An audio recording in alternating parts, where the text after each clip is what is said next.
देखिए दोस्तों, जो रैंक आईक्यू पे डेटा आपका शो कर रहा है, उसको लेकर के बहुत सारा कंफ्यूजन है। उसे लेकर के हमारे पास भी कंफ्यूजन है, क्योंकि मेरे भी दोस्तों का नंबर तो वैसे बात करें तो रॉ मार्क्स बहुत ही कम है, लेकिन अगर वो रैंक आईक्यू पे चेक कर रहे हैं, जीकेपी जोन से, गोरखपुर जोन से चेक कर रहे हैं, तो उनका परसेंटाइल 90 परसेंटाइल से प्लस आ रहा है। तो ऐसे सभी लोगों को लगता है कि जिनका परसेंटाइल सिस्टम रैंक आईक्यू पे ज्यादा परसेंटाइल शो कर रहा है, तो उन्हें लगता है कि भाई उनका फाइनल सिलेक्शन हो जाएगा। इसी तरीके के एक और हमारे चैनल पे कमेंट आया है, 14 सेकंड पहले का ही एक कमेंट है कि रैंक आईक्यू का डेटा गलत है, क्योंकि मेरे दोस्त का रॉ मार्क्स बात करें तो 52 ही है, लेकिन परसेंटाइल इनका 100 आ रहा है। अब आप सोचिए, मात्र 52 नंबर पे आपका 100 परसेंटाइल आ रहा है, तो क्या 52 नंबर पर ही वो टॉपर बन गया? रिजल्ट आने तो सारा खेल समझ में आ जाएगा।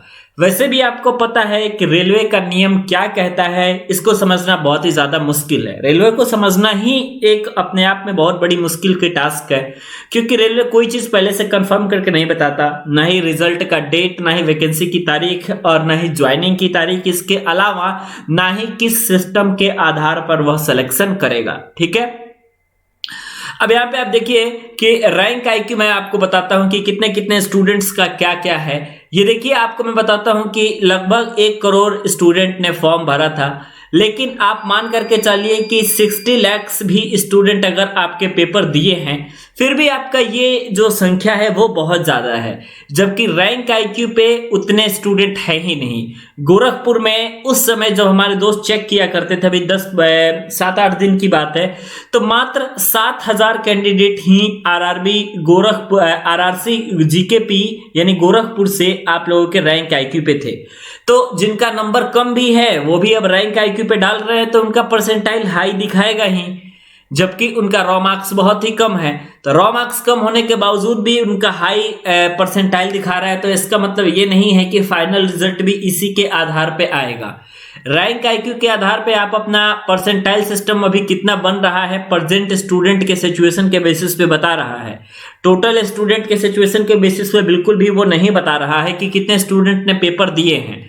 वैसे भी मैं आपको बता देता हूं कि अगर अनरिजर्व्ड कैटेगरी के हैं तो 60 प्लस अगर आपका मार्क्स है तो ही आपको पेट के लिए बुलाया जाएगा। हाँ, पेट के लिए बुलाया जाएगा, ऐसा मैं नहीं कह रहा हूं कि ये आपका फाइनल मेरिट इसी पे बनेगी। हर जोन का 75, 70, 72, 75 से अधिक ही जाएगा।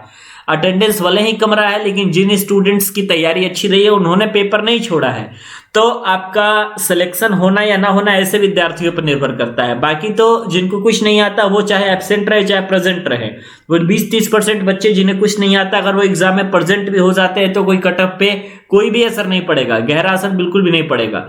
यूआर ओबीसी के लिए 55 से प्लस है, और एससी एसटी ध्यान से सुन ले कि 50 प्लस है, तो आपके पास कॉल आ सकती है पीईटी के। इससे कम होने पर पीईटी के लिए भी कॉल नहीं आएगी, क्योंकि ऐसे भी आपको पता है कि 3 गुना कैंडिडेट को ही आपका रेलवे बुलाने वाला है, और इस 3 गुने कैंडिडेट में भी आपका जितना वैकेंसी रहेगा एज पर रिक्वायरमेंट ही आपको सिलेक्शन मिलने वाला है। तो आप इस बात के बारे में भी जानकारी जरूर रखें। जो आपका डेटा है रैंक आईक्यू पे वो गलत नहीं है, उसका सिस्टम सही है। बस बात यह है कि जितने कैंडिडेट ने पेपर दिया है, जितने कैंडिडेट्स के मार्क्स अच्छे आ रहे हैं, वो सभी स्टूडेंट ऐसे हैं जिन्होंने अभी रैंक आईक्यू पे अपने डेटा को शेयर नहीं किया है, तो वो उस बेसिस पे बता रहा है कि अभी प्रेजेंट टाइम में रैंक आईक्यू पे कितने स्टूडेंट है। टोटल डेटा के बेसिस पे नहीं बता रहा है। टोटल डेटा के बेसिस पे जैसे ही आपका रिजल्ट आता है तो आपको पता चल जाएगा कि आपका फाइनल रिजल्ट में कितना मार्क्स बढ़ा है।